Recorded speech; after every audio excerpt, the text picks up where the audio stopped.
Welcome to Fantasy Football Today, presented by BetMGM, the sportsbook born in Vegas. And what's up, everybody? We've got a lot to talk about today after a long day of podcasting and being on CBS Sports Network. Yesterday, we had 3 shows. We had the Draft-a-thon from 5 to 8. Thank you to everyone who hung out for that. It's available on YouTube if you want to catch up and watch it, youtube.com/fantasyfootballtoday. We had I would say a borderline bombshell dropped in the last 5 to 10 minutes of the show. Heath and Dave, do you even know what I'm talking about? No. That fruit salad is your favorite food at a barbecue? What is that? But no, an extremely fantasy relevant bombshell dropped. Jamie, you know what I'm talking about. Yeah, Pete Prisco telling us what the role for Travis Hunter will be. From what he is hearing, Travis Hunter is going to be primarily more on defense than offense, going to be a starting cornerback. And he said they're hoping for 55 to 60 catches from Travis Hunter this year. That is pretty interesting. Look, Pete is plugged in with the Jaguars and with a lot of teams. He knows what he's talking about. Doesn't mean they're necessarily going to be right with those numbers, but that is what he heard, and I take it pretty seriously. So, Jamie, did you change your rankings last night? I moved him down a couple spots. He was already like wide receiver 33, so I moved him behind Golden and I moved him behind Odunze. So, he's still somebody that I would take late round 6, but with a little bit more trepidation. So I still think that if he stands out offensively. And based on what this team, look, they just traded for Tim Patrick. Like, this receiving core needs him to be, I don't think dominant, but needs him to be somewhat special. It honestly, what it should do, it should make you more excited about Brian Thomas Jr. He was already the 6th receiver for me. He was already the first round pick.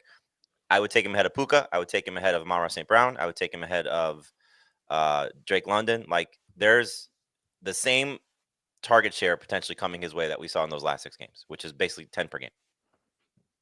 Take him ahead of Neighbors yet? I would not take him ahead of Neighbors yet because I still think that the rest of the receivers, the receiving options for the Jaguars are still better than the rest of the receiving options for the Giants. And I don't think Pete's estimation of his projection of the stats, I think that's a little low.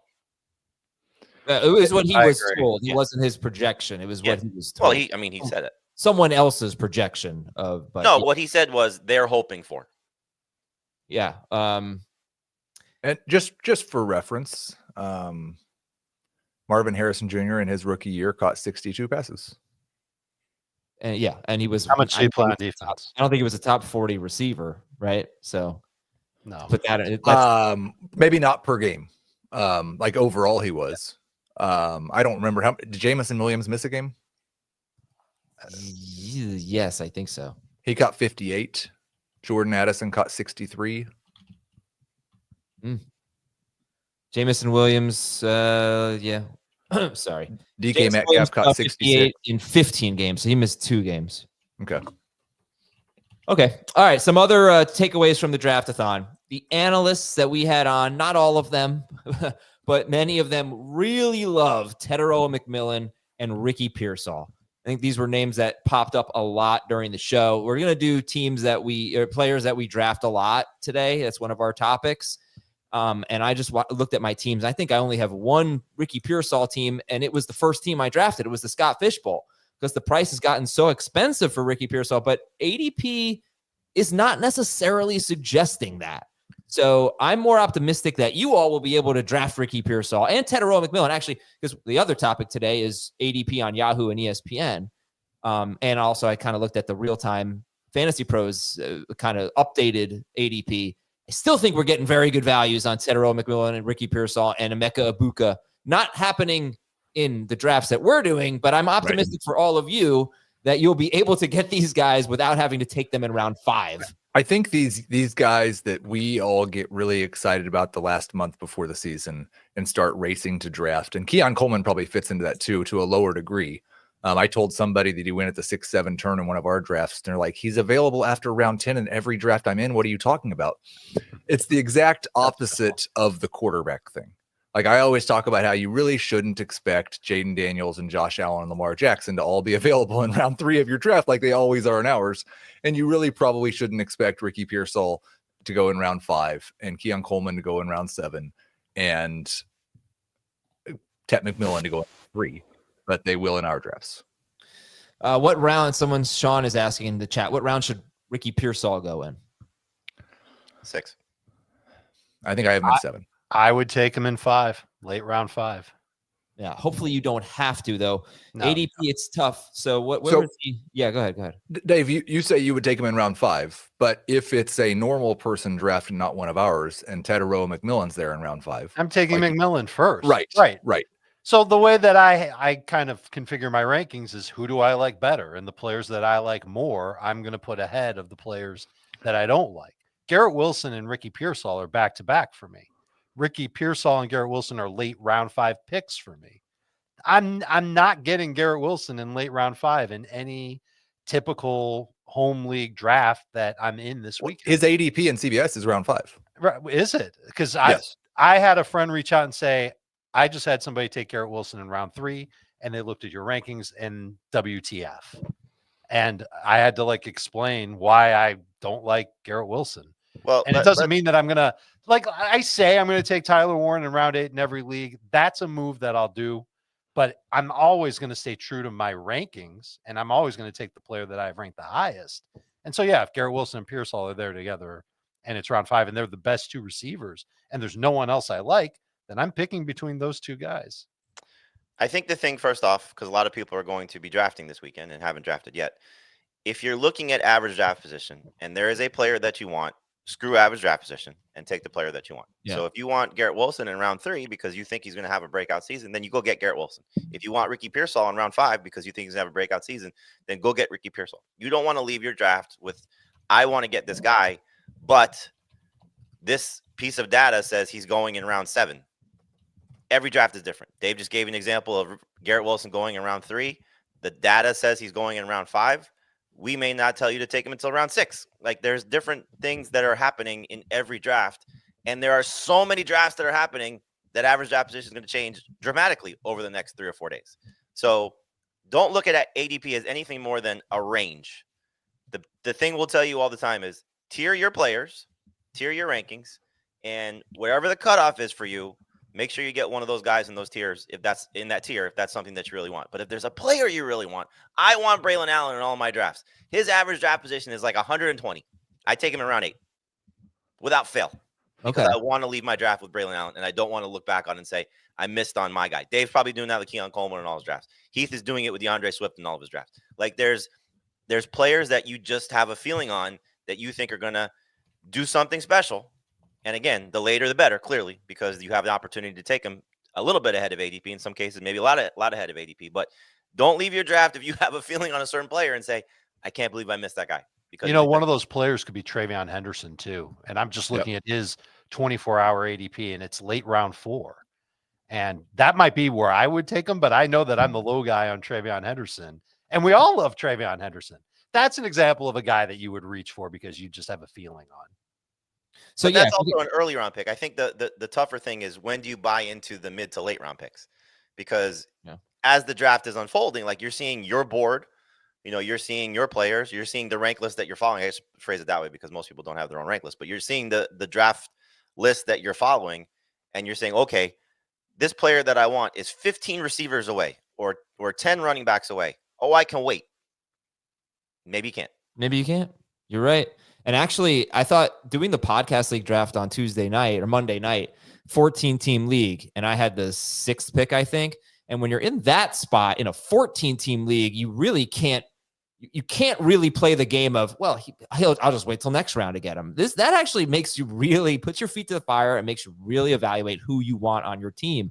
It made me reach for Tyreek Hill, who I decided I really want on this team. But whatever. Go ahead, and if it feels like a reach, just who cares? Just do it. Hopefully not too early in the draft. ADP can help you figure out how early you might have to reach, but also this Dave keeps talking about, and I keep talking about this 24-hour ADP. It's fantasy. That's what you're talking about, the Fantasy Pros real-time ADP, Dave? Yeah, yes. Yeah, it's a good tool. So just Google that. Just Google Fantasy Pros real-time ADP. It might help you. And I'll tell you in a second, I'll tell you some of the other really good values that I've found on other websites and just overall. But yeah, the Draft-a-thon takeaways, the Travis Hunter note, which we talked about, The names that came up a lot as buzzy guys, breakout guys, were McMillan and Ricky Pearsall. And I said to Dave, like, no wide receiver ever gets 120 targets on the 49ers. Well, Jawan Jennings was actually on pace for 128 last year. Deebo Samuel had 121 in 16 games in 2021. It has happened. It's going to take some injuries, probably. There already are injuries. So, it could happen. I don't think you're going to get 140 target season, but you don't need that on the 49ers. Had a lot of dispute on the segments I was on about Brock Bowers. We had some people that feel like I do about him and some people who think Trey McBride's the tight end one. And we had plenty of dispute about Christian McCaffrey. Yeah. And honestly, the McCaffrey dispute, hearing from a number of analysts that I respect, it does make me think that I need to chill with Christian McCaffrey. And if I'm on the clock in another draft and I have McCaffrey and Barkley available to me, I'm going to take Barkley. I already took McCaffrey once, and I'm going I think a lot of our listeners like us play in 5 to 10 leagues. I mean, we have some of us have 20 plus, but play in 5 to 10 leagues. And I think that's a good point to make, especially with your first round pick. You don't want to draft Christian McCaffrey over Saquon Barkley 5 times. Exactly. Like that is just setting yourself up for an absolutely miserable season. My 20 shares of CeeDee Lamb out of 30 leagues is bad. Might be, but yeah, mix it. I made that decision yesterday in the St. Jude draft. Is I had Brock Bowers on literally half of my teams, and I was like, I'm going to go ahead and just take Achane over him this time. But if you've had conviction in Christian McCaffrey for, say, 6 months, now a week before the season, you go, what? I think next time I'm up, I'm going to take Saquon Barkley. I don't understand that. Like, I think conviction on a player. I understand what you guys are talking about diversifying the portfolio. You're playing a lot of fantasy leagues. That's fine. But when I like a player enough to put him, I don't know, 3rd overall. Yeah. It's not about the player. I would lean into it, because if you're right, you're going to have an awesome season. But I do think, though, to Heath's point, if you play in multiple leagues, it's easy to do that. Most people, though, our audience might be different, but most people maybe play in 2 leagues, maybe at most 3 leagues. Right. And so they could, diversify in that situation. But a lot of times, though, to Dave's point, like if you're sold on somebody and that's the main league, like Heath, I'll put your feet to the fire here. The St. Jude League is something we do as a donation. Right. You're not putting up any capital on your end for this. If this was your most expensive league, which were the 2 players you're taking? Forget about whatever drafts you've done before. I think it would depend on when you say most expensive. Like there's a lot of, I'll just use dollar amounts. It's fine. There's a lot of that are worth 50. And if this one's worth 500, then it's probably Brock Bowers. If it's 100, then I'm probably still doing the same thing. You've inspired me to do a Twitter poll, and maybe it'd be better if it was a YouTube poll, because it would actually be people listening. But I am curious, like how many leagues do most of the people who listen to us or follow us have? Well, I inspired myself first, because about 15 seconds ago, I just put up a Twitter poll. How many fantasy football leagues do you play in? 1, 2, 3, or 4 or more? So, great. We'll check in on that. Look, Dave, first of all, Christian McCaffrey is no longer 3rd for me. Jahmyr Gibbs is. Christian McCaffrey would be probably 4th for me. And if I were in one draft, I would take McCaffrey over Barkley. But it's not like I hate Barkley. It's not like I can't be successful with Barkley on my team. So McCaffrey's 29. It's the 29 thing still does bug me a little bit, because before last year, 29 was a bad year for running backs. Last year changed everything with age. I get that. I still love McCaffrey. I still have conviction on him, but I also want to get these other great players on my fantasy teams and not be too overweight on Christian McCaffrey. Okay, so just real quick stuff. Pete Prisco has some concerns about RJ Harvey and Basil Tootin in pass protection. And with Tootin, Prisco said he thought Tootin would be the starter. He said, quote, "at least in my mind, if he were better picking up the blitz." That's always an issue with rookie running backs. And Pete raved about Matthew Golden. We talked a lot about rookies yesterday with Pete, and he raved about Matthew Golden. He said of all the rookies he saw, that was the one that really stood out at wide receiver. So did Tom from the Packcast, who saw Golden practicing this summer and said that he just looked outstanding. So maybe you put a star next to his name in your drafts this weekend too. Tom was a great guest, actually. Really it was fun. Tom Grassi. All right. Hey, football fans. Bring that playoff energy to your pro football bets all season long. This Pro Football Boost Pack gives you 3 ways to boost your payout on a winning bet. Just log in to your BetMGM account to receive your boost pack. Then place any pro football bet and apply one of the tokens. Make sure to bet up to the minimum stake, odds, and legs specified on the token. If your boosted bet hits, you'll score a bigger payout. From opening kickoffs to game-winning drives, this Pro Football Boost Pack is your ticket to unforgettable moments this season. Don't wait on the sidelines. Join the action with BetMGM. BetMGM and GameSense remind you to play responsibly. See BetMGM.com for terms. 21 plus only. This specific promotional offer is not available in Nevada, Ontario, or Puerto Rico. Gambling problem? Call 1-800-GAMBLER. Available in the U.S. 877-8-HOPE-NY or text HOPE-NY 467-369-NY. 1-800-NEXT-STEP in Arizona. 1-800-327-50550. 5050 in Massachusetts, 1-800-BETS-OFF in Iowa, 1-800-981-0023. Existing customer offer, subject to eligibility requirements, rewards paid back in unrestricted withdrawable funds in partnership with Kansas Crossing Casino and Hotel. All right, just a quick overview of the ADP on other sites, specifically on ESPN and Yahoo. The best values to me appear to be a couple of Broncos. Cortland Sutton, who is, I would say, no earlier than wide receiver 25 in ADP. We have him 17th, I think. And RJ Harvey, who just still, I mean, I say this all the time, still is seeming like a late round 5 pick, RJ Harvey. We like that. Tedero McMillan, also a good value. And Jerry Jeudy. I'm seeing him in the 80s in some leagues. So Jerry Jeudy seems like a very good value. And it is possible that Ricky Pearsall and Emeka Egbuka are on that list. If we look at that real-time ADP, because for like Ricky Pearsall and Emeka Egbuka are definitely good values based on Yahoo and ESPN ADP. What I don't know is how do the recent drafts impact that ADP. But if we look at the real-time ADP, they're still not top 30 wide receivers. Pearsall is 35th. Egbuka is 32nd. Dave and Jamie both have both of those guys in their top 30. Heath, you are actually lower than top 35 on Pearsall and Egbuka. So we haven't really had that counter argument. Would you like to make that counter argument?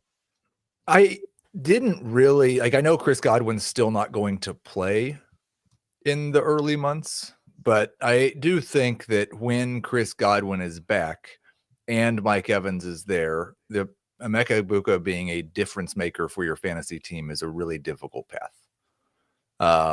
He has the upside that if Chris Godwin comes back and suffers a re-injury, or Chris Godwin's just not Chris Godwin anymore, or Mike Evans falls off the age cliff, then it's great. But when you're talking strictly from a projection, I rank him higher than I project him. Strictly from a projection, if you think you're getting 12 games of Chris Godwin being Chris Godwin and Mike Evans being there, then it's really hard for Egbuka to be someone that really beats where his ADP is now. And I think, like you said, I had Pearsall outside the top 35. I might have him 36th. He's definitely higher than Egbuka for me. He's in that range. It's still, even though I think Brock Purdy might set a career high in pass attempts, it's still a run first offense. It's still, even if Juwan Jennings, I don't think anybody thinks he's going to miss the year, and George Kittle and Christian McCaffrey are still going to take probably 40% of the targets. So I feel less confident in being lower on Pearsall than Egbuka right now. I think what we're hoping for, and I would even put Xavier Worthy in this category now that Rice is out, what the people who are bullish on these guys are hoping for is that these players just nail their auditions, right? That they have, I snapped my fingers and I knocked my camera out. All right, we'll fix that in a moment. You can hear me, right? Yeah, we can hear you. This is the best screen we've ever had on YouTube. Jamie's on mute. I have no camera. Jamie's got no mic. God, that was I said you're Thanos. What a great joke that got ruined. I sort of get that joke. Yeah, I think we're hoping that they nail their auditions and they just keep that momentum going. Is that what it is? And Jamie, would you put Worthy in that boat too? Now, like we've got a huge opportunity for big starts this season for Egbuka, Worthy, and Pearsall, and then they just run with it. I started to say that. Well, I guess I didn't realize I was on mute. That Scott Fish brought this up yesterday. That he wanted to pair Ricky Pearsall with Rashee Rice. It's a great strategy. You know, if you want to sort of double up on two receivers that are going to be in that round 5 through 7 range, that Pearsall can get you off, to whatever start he does without Ayuk there for sure, is what it appears like, right? Is he officially on PUP for the first Yeah. 6 games? And then First whatever 4 happens with games. Juwan Jennings. 4 games, right? 4 games, right? And then Abuka with with Godwin with his situation, probably not playing for the first month, or at least not up to speed for the first month. So yes, that's a great Rice combination, with either of those guys, and obviously Worthy if you want to, double up on both Chiefs. But I think in the case of where you're drafting them, you're not only hoping that they nail their audition, you are talking about guys coming off significant injuries that the chance for re-injury is certainly possible there. So it's not only in the case of, Heath is right. Godwin, if he comes back as he's the same guy, then yes, Ibuka's going to struggle for targets if Evans and Godwin are doing what they do. That being said, Jalen McMillan, we don't know when he's going to be back at all, dealing with this neck injury. So he should still remain on the field in all 3 receiver sets, and potentially even 2 receiver sets if they just decide they want to really build up Godwin toward the end of the year. In the case of Pearsall, I don't see him coming off the field at all. So while there are going to be target share problems potentially, and yes, they don't typically have a high volume of pass attempts in the Kyle Shanahan era, I still think Pearsall could be the leading target getter for this team, not just while those guys are out, but even when those guys are back to healthy. All right. Let's take a break and a little bit more on the Chiefs when we come back, including some wide receivers that you might want to pair with Rashee Rice, or wide receivers that you might want to avoid if you draft Rashee Rice. We'll take a look at the YouTube polls and the YouTube and Twitter polls. We do have this poll on YouTube about how many leagues people are in, and we'll be right back on Fantasy Football Today. You can always count on Sundays with the NFL on CBS and Paramount Plus. So even if you can't count on accurate expiration dates, that is a rookie mistake, or people appreciating your fashion sense, Jim, the crowd is not on board here. you can always count on Sundays with the NFL on CBS, streaming on Paramount Plus. Glad we wear our good jerseys. Yeah. All right, so Rashee Rice is going to miss the first 6 games of the season. At the Chargers, Eagles, at the Giants, Ravens, at the Jaguars, Lions. Some tough-ish matchups in there, like Philadelphia, Baltimore, and Detroit. They have very good secondaries. Chargers should have a good defense, but also I think the opportunity for some high-scoring games. Anyway, Dave, well, let's get everybody here. Dave, Jamie, Heath, wide receiver rankings. Where's Worthy? Where's Rice? Worthy is still a number 2 fantasy wide receiver for me. Didn't really move him that much. I was high on him to begin with. Rashee Rice, I am drafting like a number 3 wide receiver. I'm really targeting that round 5 to 6 range. Hopefully when I take him, I will already have 2 wide receivers on my team, and I will take 1, if not 2 wide receivers in the 3 to 4 rounds after I take Rashee Rice. Jamie? I would take Rice in round 6. I would take Worthy late round 4. Again, Worthy could run away with this audition and be fantastic. And then we get both these receivers playing at a high level. So I think you got to build in a little bit of risk with Rice just because, again, missing so much time and what his role will be coming back.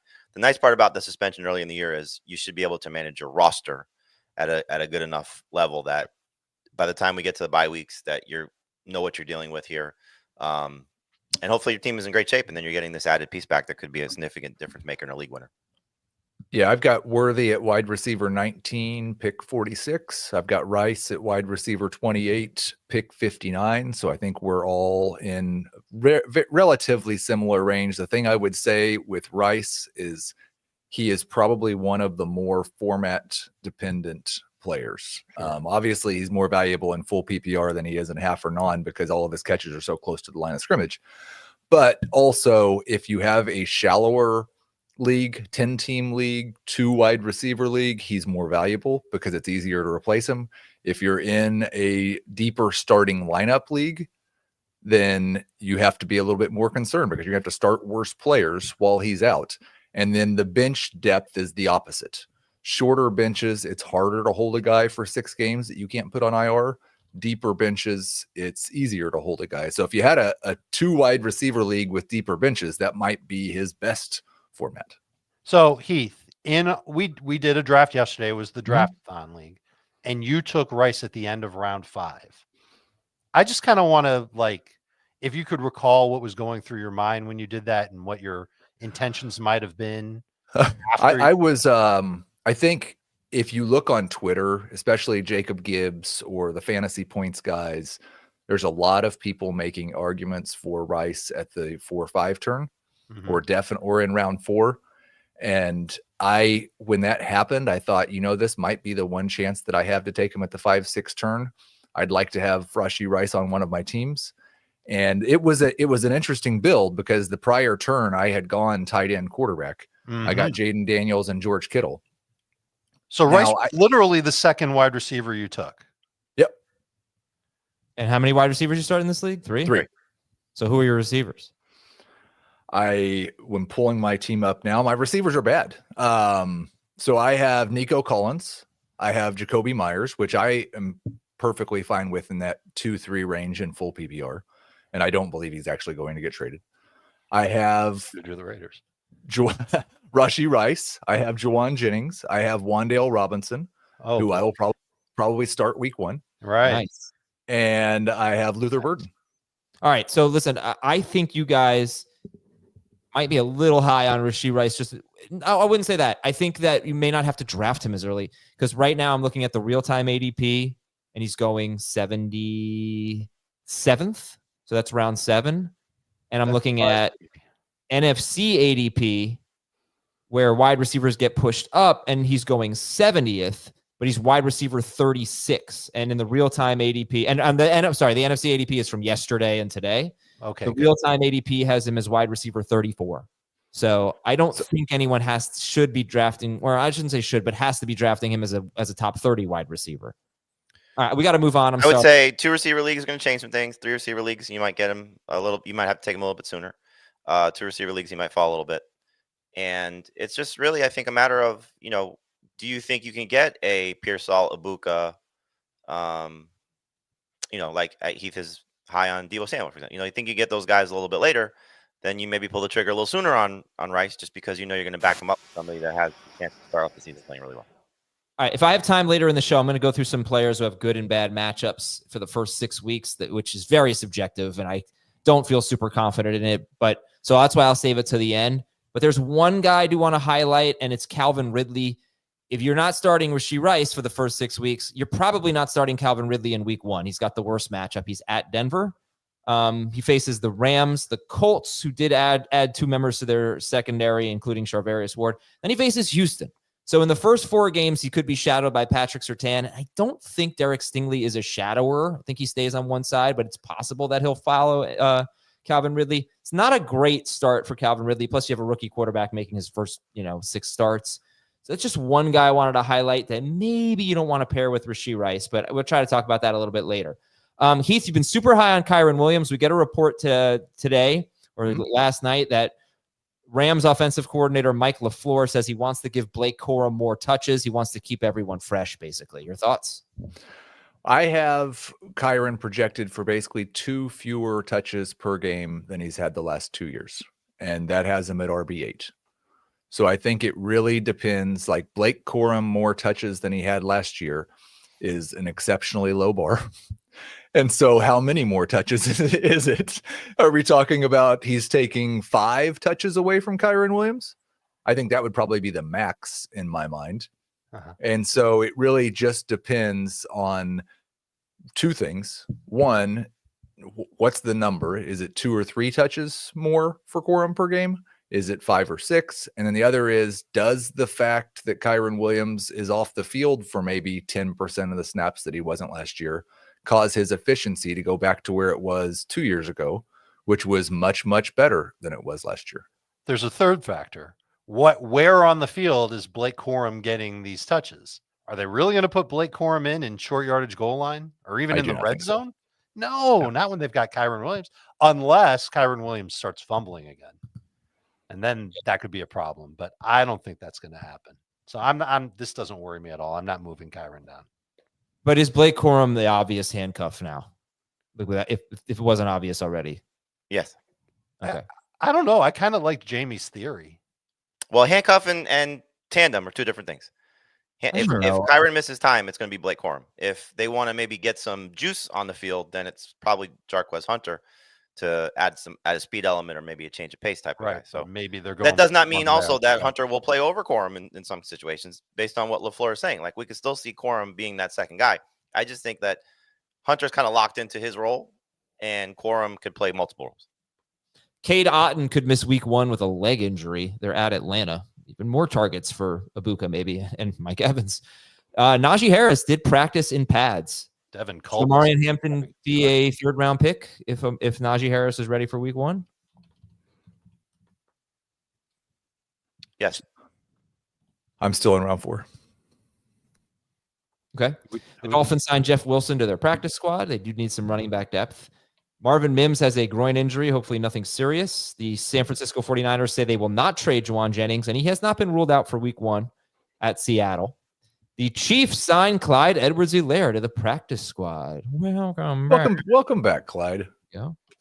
And Jaden Reed has a fairly serious foot injury. It's pretty painful, I guess, but he plans on playing through it. He's beaten. I do not like that. No. Me either. No. Well, you saw what it was, right? It's a Jones fracture. Yep. And he's just going to play through it? He says he's not listening to the timeline, I believe was the quote. He's going to beat the timeline. And the timeline for a Jones fracture could be a month plus. So it's very difficult to, I think, count on Jaden Reed early in the season. Now, again, who knows how he's healing and at what point he suffered the injury.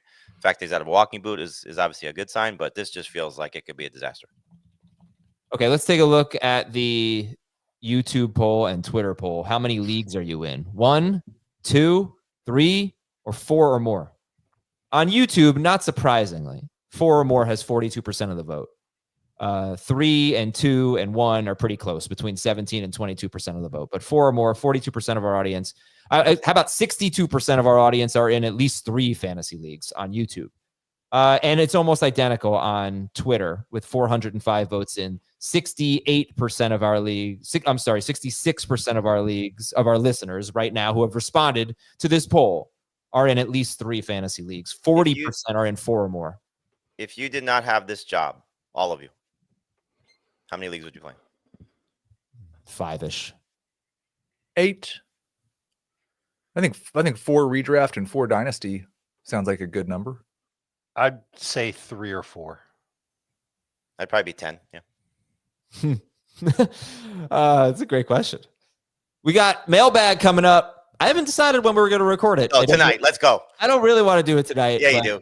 I don't. But Yeah, I you also would like to free up Friday afternoon a little bit. So maybe we'll do it tomorrow. We got to do tonight. Okay. All right. We could probably do it tonight. So let's talk about players we keep drafting. I asked you guys yesterday, briefly in the fill in the blank, who do you keep drafting? But now we'll get some more names. Heath, you have this always very nicely laid out in a spreadsheet and all that. Which players are on a lot of your teams? And that spreadsheet does cause me to do things like not draft Brock Bowers yesterday. Right. So I'll give you kind of a top 2 or 3 at each position. There's 2 quarterbacks I have on more teams than any other. Dak Prescott and Justin Fields, and Jalen Hurts is 3rd. Going to try to get Jaden Daniels up there in this last week of drafting. 2 running backs, Ken Walker and DeAndre Swift, and Devon Achan's right behind them. Also, Will Shipley, because for as much concern as we have about Saquon Barkley, Shipley is always the last handcuff to be taken, it seems. So I've got him in the final round of a lot of drafts. At wide receiver, no surprise that it's Cooper Kupp and Luther Burden, but Nico Collins is the best good wide receiver. Oh, Jerry Jeudy. I'm sorry. Jerry Jeudy, Cooper Kupp, Luther Burden, Nico Collins. And then at tight end, it's just Brock Bowers. Okay, Jamie. Start with Dave. That's too many leagues. Let me think. Dave. I do not have a spreadsheet on hand like Heath does, but I do know who I have on a lot of my teams. The quarterback that I end up gravitating toward, because it's such a value pick, and I draft with you, Nudnik, so of course he's available, is Jared Goff. And I know Heath especially is worried about some serious scoring regression across the board for the Lions, but I'm encouraged by what I've heard out of training camp this year or this summer. Really, it has been the year, because the offseason, there's been a lot of talk about Jameson Williams and Jahmyr Gibbs anyway. I think this Lions offense is still going to put up a lot of points. Will it be as many as last year? No. But getting Jared Goff, I think I got him Was it our pick by pick, or was it the draft we did yesterday where I got him with my last pick? He might not have even been drafted yesterday, and I took a guy to stash on IR, and now I'll go pick up Goff. Anyway, when I see Jared Goff after like round 9, I start to get a little excited, and I don't necessarily like getting excited by Jared Goff, but here I am, and I think he can be pretty good in 2025. I've drafted a lot of Devon Achane, especially after the injury, because he's available in round 2. So I'm buying that dip. I'm the only one on the show that really loves Alvin Kamara. I'm okay taking him in round 3 in full PPR. So I have him on a number of my teams. I'm good with that. I've been drafting a lot of Jaguars running backs. Earlier in the offseason, it was Tank Bigsby. More recently, it's been Travis Etienne and Bashal Tutin. I am trying to get Tutin in all of my drafts. I just don't want to reach for him. I don't want to get him in the round 8 range. If it's round 9, I could handle that. You can find him in round 10 or later. It's awesome. You have to take him in round 9. I feel like Tutin is available pretty late. Sure, but I'm seeing him. When I draft with other sharks, I know that they're going to be looking at Tutin. That's what I say. I correct me if I'm wrong, Dave, but most of your drafts so far have been analyst leagues, right? Right. So this is he's just like how most of my 150th. leagues, period, are analyst leagues. I only have a couple of leagues with friends. You people out there, please do not. I do not think you should take Bashal Tutin in round 9. I mean, maybe I'm an idiot, but I think you can get him in round 12. You might be able to get him in. Well, sure, that's what the ADP suggests. So if you want to take that risk, go ahead. But that's a player that I don't mind trying to just corral in as many leagues as I can. If it's round 9, so be it. Round 10 would be better. Yes, of course, if you can get him later, you should get it later. That goes for literally every human being. But I think you can get him. I mean, I'm not saying no, that I know what you're saying. You can. Yes, you can. You might. Unless you're drafting with me, then you won't. You have no shot. Okay, wide receiver. Sticking with the Lions theme, Jameson Williams, picking him up a lot. Adam, you can say the exact same thing you just said. I'm comfortable taking Jameson as soon as late round 4. It's crazy high, but his ADP is going to be lower than that.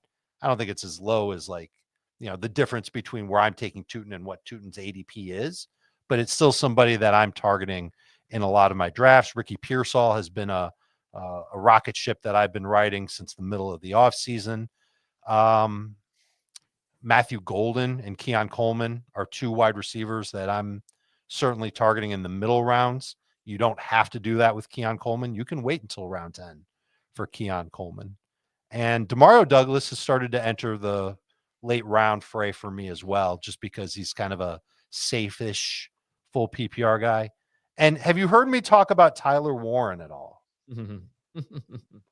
I said to Heath on FFT Dynasty, because I took Tyler Warren third round in a startup rookie dynasty tight end premium league, and Heath's like, it's Dave Richard influencing you? And I said, Dave Richard crushed it with Brock Bowers last year. And once upon a time with Darren Waller, he's the late round tight end whisperer. I feel like there was another one maybe in there. So that did the fact that you were so on Brock Bowers and now you're so on Tyler Warren, it does. And I don't even love Warren as much as I love Bowers. And I like Warren. It was a tight end premium league, and Warren could be a great pick. As we went through that draft on FFT Dynasty, the fact that Sam Laporta and Colston Loveland went 2 rounds later, made it feel a little bit alarming. Yeah, sure. But but it's a dynasty league, right? Right. Yeah. So I kind of get it. If I don't get Tyler Warren, Tucker Kraft, who we've been talking about this since January, I still feel like he could be the number 2 target getter in Green Bay. And Heath, I know you love the efficiency that Kraft gave last year. So if he gets a target bump, he's going to be awesome. Right. And you think about Christian Watson's out for a little while, and Jaden Reed's got a Jones fracture. And it could happen. All right. So for Heath, it was Dak, Fields, and Hurts. More so Dak and Fields. He's going to try to draft some Jaden Daniels, Ken Walker, DeAndre Swift, Devon Achane, and Will Shipley, Cooper Kupp, Luther Burden, Nico Collins, Jerry Jeudy, Brock Bowers. For Dave, it was Goff, Achane, and Kamara. The Jaguars running back, specifically Tutin. Jameson Williams, you're saying you take him in round 4, late round 4. And the thing is, I get that because you're almost certainly not going to get him in late round 6. Now, his ADP, Jameson Williams, is close to the 5-6 turn. So if you have a late round 4, early round 5 pick, and you feel like you're reaching for Jameson, you're really not, because you're not. If that's your guy, you're not getting him if you wait. Matthew Golden, Ricky Pearsall, Keon Coleman, Demario Douglas, Tyler Warren, and Tucker Kraft. Jamie, you ready? Yep. Okay. Quarterbacks would be Justin Fields and Drake May. Take a lot of those two guys. Jordan Love as well. Running backs, I take a lot of Christian McCaffrey. So I'm with you, Adam. Like if he's there in the top 5, I typically draft him a lot. The rookies, a lot of Trevion Henderson, a lot of RJ Harvey, starting to get a lot of Omarion Hampton, which I'm happy about. So definitely looking at those 3 guys. I draft a lot of Jalen Warren, a lot of Zach Charbonnet, a lot of Jordan Mason, and a lot of Braylon Allen. Allen's probably my most rostered player at that position just because I reach for him sooner than I need to, but I want to make sure I get him on most of my fantasy teams. Starting to get a lot of Dylan Sampson too. Want to see what's going to happen there with this Browns backfield, especially as we're getting closer to week 1 and no Quinshon Judkins. A lot of CeeDee Lamb just because if he gets anywhere for me from 3 on, I will take him. Probably too much exposure, but I like that a lot. And I'll ask you guys to think of this just because I did it in the draft yesterday with CeeDee Lamb and George Pickens. Got Lamb in round 1 and Pickens mistakenly in round 5 and then on purpose in round 6. If you like pairing those 2 receivers together in that offense. But a lot of CeeDee Lamb. I draft a lot of Cortland Sutton, a lot of Cortland Sutton. Yeah. DK Metcalf. I'm trying to think these are a lot of Emeka Buka lately. Very much in on Emeka Buka. A lot of Matthew Golden. And then later, a lot of still Darnell Mooney just because he's cheap. A lot of Demario Douglas. He's on a lot of my teams. Tight end, a lot of David Njoku and a lot of Tucker Kraft. Okay. I have a question if I can butt in, Adam. Yeah, can I read the list again real quick? Yeah, sure. Especially the running backs, because that's where I'm going. All right, Jamie says Fields and Drake May. Running backs, McCaffrey early, and then mid-round guys we're looking at Trevion or early to mid-round. Trevion Henderson, RJ Harvey, Omarion Hampton, and then Jalen Warren, Zach Charbonnet, Braylon Allen, Jordan Mason, that group there, and Dylan Sampson. I may have missed one, sorry. CeeDee Lamb, Cortland Sutton, DK Metcalf, Emeka Ibuka, Matthew Golden, Darnell Mooney, Demario Douglas, David Njoku, and Tucker Kraft. That's Jamie's list. What's your question? So it's about that group of mid to late running backs, that Mason, Charbonnet, Jalen Warren, Dylan Sampson, you can kind of throw in there, although you can get him a little bit later, I think. How often have you taken multiples of those running backs in a hero RB build? Meaning maybe McCaffrey is your first pick. You load up on receivers and other positions, and then starting in round 7 or 8, wherever you're getting those guys, you start picking off those running backs. How often have you done that? And how comfortable are you doing that, knowing that one of those 4, let's say 4 running backs, will end up starting for you each week? There was also Braylon Allen. So yeah, throw Braylon Allen in there too, for sure. I've done that in like 3 or 4 drafts recently. One was our IDP draft where I started with Justin Jefferson and Puka Nacua. Ended up with Lamar. I forget. I think I might. I don't know. I took in round 3. Jefferson, Nacua. I took Lamar Jackson in round 4, and I believe I took RJ Harvey in round 5. And so that was my first running back. My second running back that I drafted was, I think it might have been Charbonnet, and then Eckler. Okay. And Ford. So like that's the group that I'm pulling from until somebody becomes a starter. I mentioned this other draft the other day where it was Jalen Warren was I went four rounds without a running back. DeAndre Swift was my first running back in round 5, and then Jalen Warren is the running back that I'm starting in week 1. So there's the IDP draft. And obviously you're comfortable. Well, I took George Kittle. I'm sorry. So it was Jefferson round 1, Nacua round 2, Kittle round 3, Lamar Jackson round 4, RJ Harvey round 5, and then right now it would be Jerome Ford as the number 2 running back. So I think I have Braylon Allen or Charbonnet, one of the 2 on this team. If you scroll down, you have Allen, Eckler, Tootin, Ramondre Stevenson. Yep. You have a whole smorgasbord of mediocre running backs to pull. Yep. So it'll probably be Ford or Eckler or Stevenson in week 1, and then just kind of wait out to see what happens with Allen and Tootin, trade or waiver wire options. So it's again, when you get into those middle to late rounds, the only thing you should be looking for is upside. you could obviously have a different build, and you're hoping for a player that's going to have a floor of a solid production. Like, I give an example: Romeo Dobbs versus Cedric Tillman. The floor is dramatically safer for Romeo Dobbs. The ceiling, in my opinion, is dramatically higher for Cedric Tillman. So, which of the two players do you think is going to most benefit your team? Now, you can argue each side of it. Quarterback favor of Dobbs, injury situation right now in favor of Dobbs, all those things. But what's his most likely outcome? Wide receiver 40, maybe? Yeah. Like Cedric Both of Tillman may not be much higher, but the small sample size we have was pretty amazing. So with his quarterback situation being what it is, his role in the offense, like he could be awesome. So again, it's floor. Somebody just posted in the chat, and I'm sure Dave would agree. The floor for Khalil Shakir is much safer than Keon Coleman. Much safer. Mhm. The ceiling is much higher for Keon Coleman. Yeah. So when you start to get in those middle rounds of players, again, your build will determine this. But just in a vacuum, I think you should be shooting for upside as much as you possibly can. Okay. And do you recommend the hero RB build? Is that like, that's not my favorite way to go about building a team, but I don't hate it. And I especially like picking off those running backs, not just those guys, but also like in that range where you're drafting Tillman and Dobbs, man, I'm looking for running backs there too. I'm just looking for anybody that has, a scintilla. Yeah, of I was just giving an example. I would Sure. say it's more of a modified hero RB, because I said this, I don't remember which show, we've done so many. I want to leave round 5 with 2 running backs. So it does not mean take one early and wait till round 5. I would be fine with 2 in round 5. If you tell me I have 2 stud receivers, tight end, quarterback, and then we get to round 5 and 6, or 4 and 5, excuse me. However that build gets there. You get to round 4 and 5, and you tell me that I'm getting RJ Harvey in round 4 and DeAndre Swift in round 5. I am thrilled with that. Absolutely thrilled with it. Is it the most ideal situation? No. But if you tell me I nailed my first 3 picks start with that IDP league. If it goes Jefferson, Puka, Kittle, Harvey, and Swift, love that. Absolutely love that. Mm-hmm.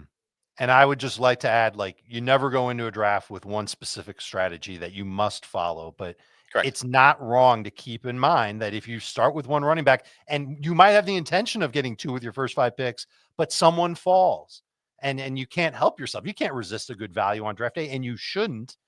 Going with that hero RB build, especially with the running backs that you talked about, Jamie, and there might be a couple of other ones that I like too, the Jacksonville guys, for example.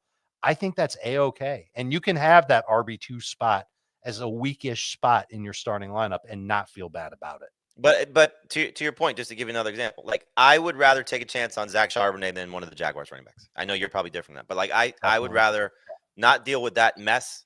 Well, I shouldn't say that. Like Tootin later is a different story, but like the ETN Bigsby range of where you have to take those guys, I would rather take Charbonnet, and personally, I'd rather take Braylon Allen. There's a guy that is like in his own category, and it's Javonte Williams, and he fits in that range of draft, but he also is going to be the starter in week 1 and is going to have an opportunity. His competition, I mean, it seems like I have not read a single good thing about Miles Sanders. So we're really just looking at Jaden Blue as this rookie who's got really good speed, by the way. Jaden Blue, he ran one of the fastest 40s among running backs. So that's exciting, but he hasn't been on the field that much. He's back now. Got hurt in their last preseason. No, he's not back. He's hurt. Oh, he got hurt again. That's right. He got hurt again. I don't know if it's going to cost him week 1. But he's not at 100% to start the season. But Javonte is interesting. It might depend on your roster build and how badly you need to start someone in week 1. Because you probably, I'm assuming you're going to rank Javonte ahead of Charbonnet in week 1. Yes. You're right. You're dead on with this. How does he fit in? I feel like Javonte is like a poor man's DeAndre Swift at this point, just because the competition for touches in the early part of the season is non-existent. I'm probably starting him week 1 in our podcast league, 14 team podcast league. I took Jalen Hurts and Brock Bowers, and so I'm weak at RB2. And just to go back to Dave's point about like when you go into your draft, and again, this is a lot different for what you could update the poll. Like if you have multiple leagues versus one league, because your focus is a lot different on that draft. But if you have the opportunity to just play the board, you're going to either love the way it works out for you, or you're going to hate. I try to be as transparent as I can, and I post a lot of my drafts on Twitter. And the 2 that I did this week, one was our podcast league. I don't remember. two different builds. One was very running back heavy. One was very receiver heavy, and killed on both of them. I hate your running backs. I hate your receivers. Your team sucks. It just, again, I don't care. You have your opinion on what I did. Fine, cool.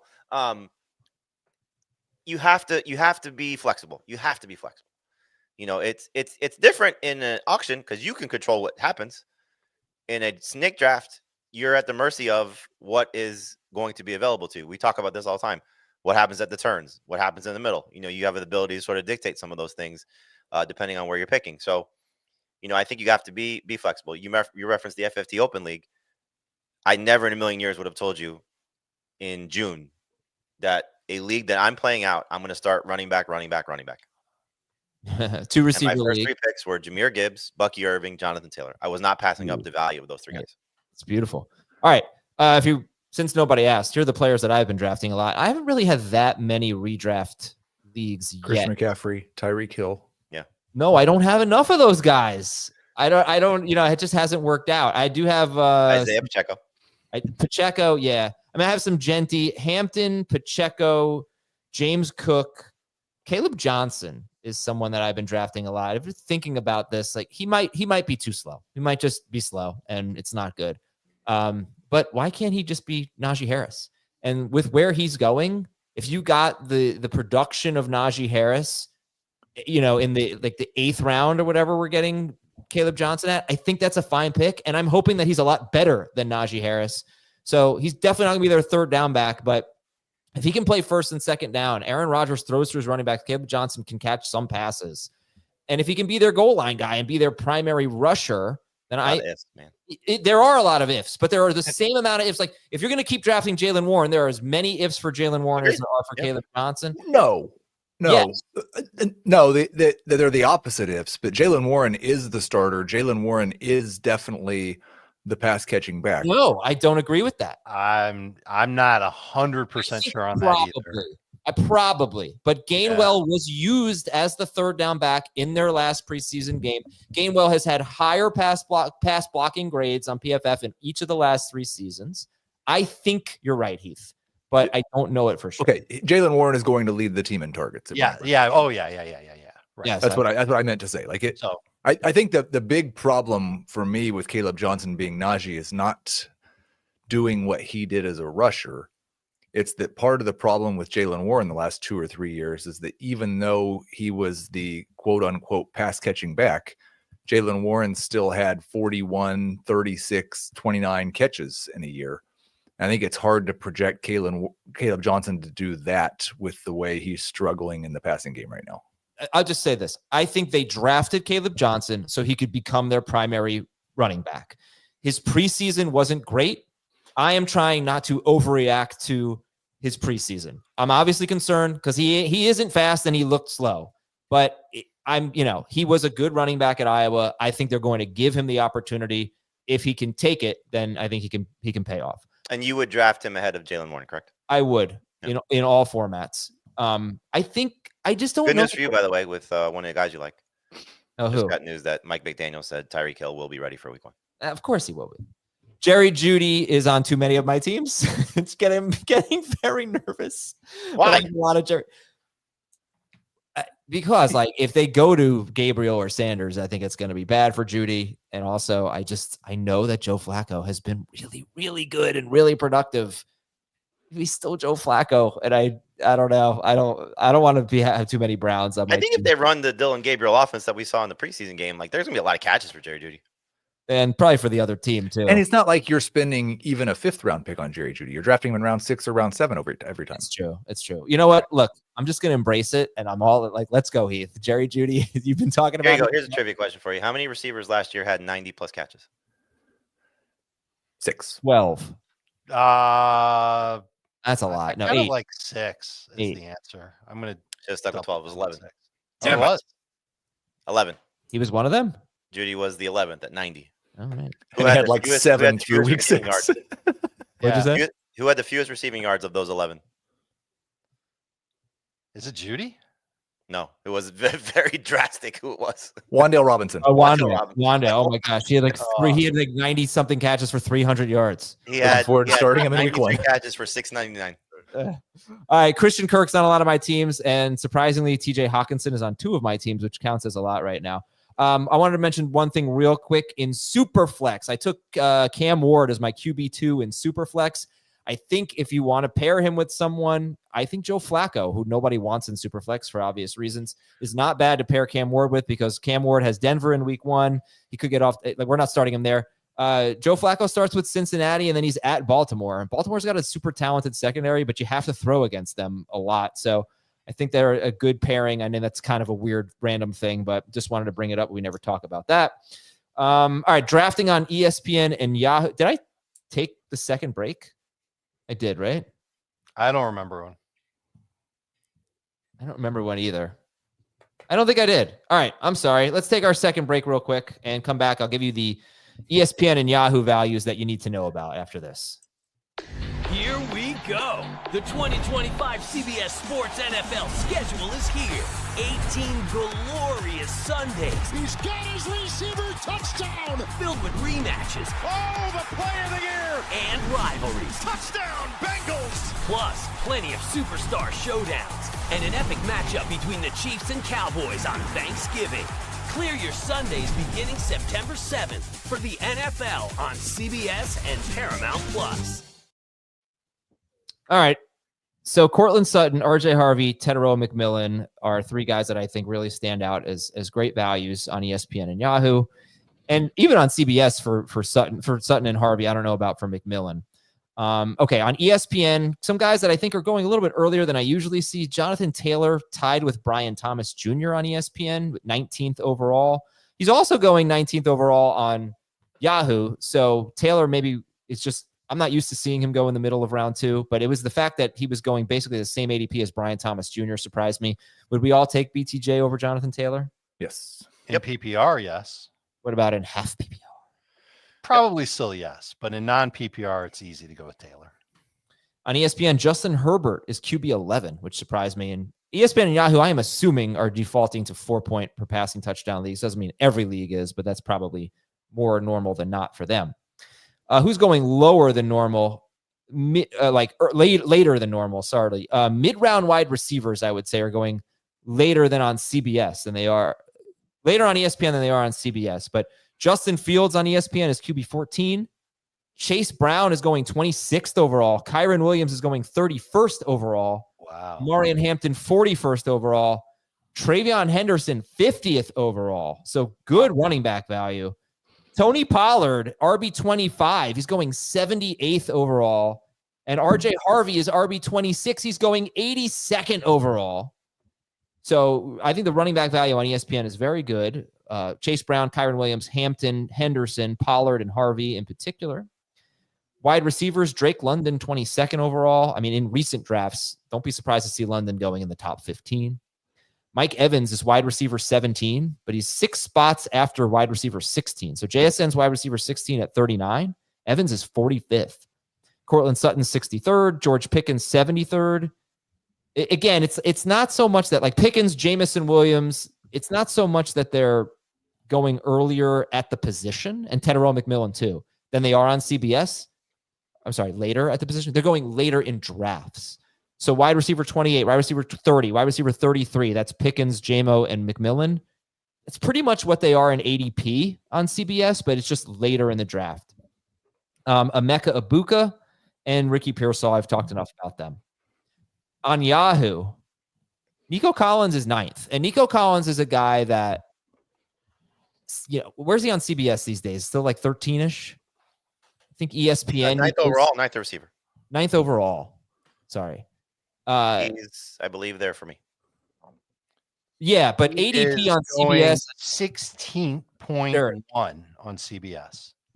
Yeah, on Yahoo, he's going 9th, Nico Collins. On ESPN, I think he's going 12th, 16th on CBS. So Yahoo's got him 9th. We like him quite a bit. 9th. Yeah, 9th overall, not at receiver. Yep. George Kittle's 31st. That's a little earlier than normal. Sam Laporta, Mark Andrews, they're 50th and 63rd. I think there's a theme that we are not drafting tight ends in rounds 5 and 6, basically, and a lot of people are. Caleb Johnson on Yahoo is going 18 picks ahead of Jaylen Warren. I do like Caleb Johnson better than Jaylen Warren. I don't like him 18 picks better than Jaylen Warren. Who on Yahoo is going later than normal? Brock Bowers is 22nd, a little bit later. Chase Brown is 24th. So on ESPN and Yahoo, if you have the first pick, second pick, you might be getting Chase Brown in rounds 2 or 3. Would you pair him with Jamar Chase, or would you hesitate on that? No hesitation. No hesitation. Did get a question once again yesterday about T. Higgins and Jamar Chase, and I would not do that. I did get an email from someone who took Chase Brown. Jamar Chase, Chase Brown, T. Higgins, and Joe Burrow with 4 picks in a 10-team league. So that's pretty cool. That's kind of, to me, like taking Christian McCaffrey with a top 5 pick. Like, it's possible that taking those 4 Bengals with your first 4 picks just wins you the league. And it's possible that Joe Burrow gets hurt and it runs your season. Yeah. But it's different with 4 players compared to 1. It's so fun. I really am going to try to do it in the auction that I'm in. What else? Sorry, Yahoo. Good information to have. Yeah, I know. Some people in the auction are listening to this right now. Cortland Sutton is wide receiver 25. He's going 62nd. Travion Henderson is going pretty late in Yahoo. He's back-to-back with Pacheco. He's ahead of DeAndre Swift. DeAndre Swift is going 70th. That's full PR? Yeah, I'm pretty sure. I think ESPN's full and Yahoo's half. Is their format? I thought I toggled to full, but I could be wrong. No, I think you're right, Heath. Half. Okay. Travion Henderson, 63rd. Pacheco, 64th. Swift, 70th. Tedero McMillan is wide receiver 30, but Tedero McMillan's going after Zay Flowers, after Jalen Waddle, after Jamison Williams.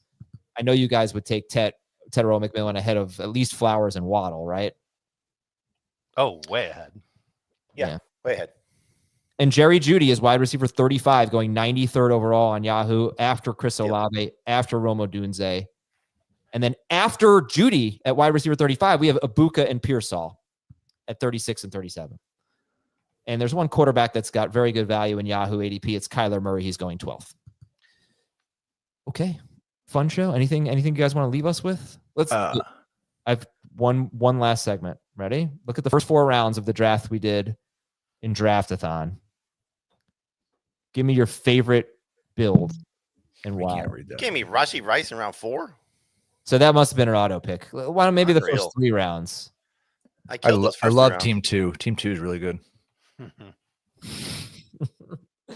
Team 2 is Heath. He took Bijan, McBride, T. Higgins, Ken Walker. It's pretty solid. Can I get it? So it's just the... And you can go ahead and just say that Jerry Jeudy's on that team too. Most likely. My build was McCaffrey, Chase Brown, Josh Allen, and then I definitely did not take Brees Hall. That was an auto pick. Team 10 is great. Team 10 is Amon-Ra St. Brown, Derrick Henry, Jaden Daniels. Oh, no, I'm sorry. Then I'm looking Team 9. Oh, Team 9. Team 9 was the audience team. Nico Collins, Brock Bowers, Travion Henderson, Joe Burrow. You're only showing 11 of the 12 teams. Sorry, let's get to Team 12 then. There they are. I like the first 3 picks. 12's pretty solid until round 4. Right. Neighbors, Achane, Kittle, and then McLaurin in round 4, who Heath would like that pick, right? I think that's right where I have him. That should have been Evans. Go Neighbors, Achane, Kittle, Evans. Yep. Love that. I do like that better. All right. I like Schaefer's team with Genty and then 3 wide receivers. I've got one last thing to finish up with, Adam. Okay. We talked about last year, my parents got into fantasy football for the first time ever. Nice. And they were the highest scoring team through the first 4 weeks of the season and started 0-4. Had a very, very disappointing team or season. So last night they drafted a very good starting lineup, but they ended up with too many wide receivers on the bench, and it's a running back heavy league. 10-team league. So Braylon Allen's available on the waiver wire. Dylan Sampson's available on the waiver wire. Most of the backup running backs that we like, Jerome Ford's out there. Ray Davis is out there. They have Demario Douglas and Cedric Tillman on their bench. Bye-bye. Yeah, get rid of those guys. The reason I bring that up is to highlight to people, and we've talked about this before, when you have enough wide receivers on your team when you get to round 11 that you can just pound handcuff running backs. That's what you want your last 4 picks to be, is those types of guys. So I'm going to tell them to drop Demario Douglas for Braylon Allen. I haven't decided. I'm to drop Tillman for Sampson too, because there's more upside long-term for Sampson than there is for Tillman. Who are their running backs? Starting running backs? Yeah. Ashton Genty, DeAndre Swift, of course. And then they have Zach Charbonnet and Tank Bigsby and Rico Dowdle. Oh, So drop Dowdle too. Yeah. I'd I'm rather going have to Douglas and Tillman than Dowdle. Yeah. So we're going to drop Douglas and Dowdle and pick up Allen and Sampson. Well, Tillman and Dowdle, but yeah. And I'm going to tell my parents what fantasy football is, and we'll see how that's received. The good thing is your dad won't answer, so he's yeah. I think he knows what a podcast is. All right, we will talk to you all tomorrow. Does he know what you are? Yeah, if someone said, "Hey, Ron, what does your son do for a living?" I don't know what he would say. He'd be. I'd say that for both of his sons. Yeah, he'd be. No, he knows that. He'd be in the ballpark. He'd be like, one of them used to be on Nickelodeon. He talks a lot. The other eats a lot of Greek yogurt. I gotta get back on that train. I gotta lose some weight, guys, before football season. You have to 160? I'm too afraid to step on a scale. All right. See you later, everybody. Talk to you hopefully tonight with the mailbag. Bye. Yes.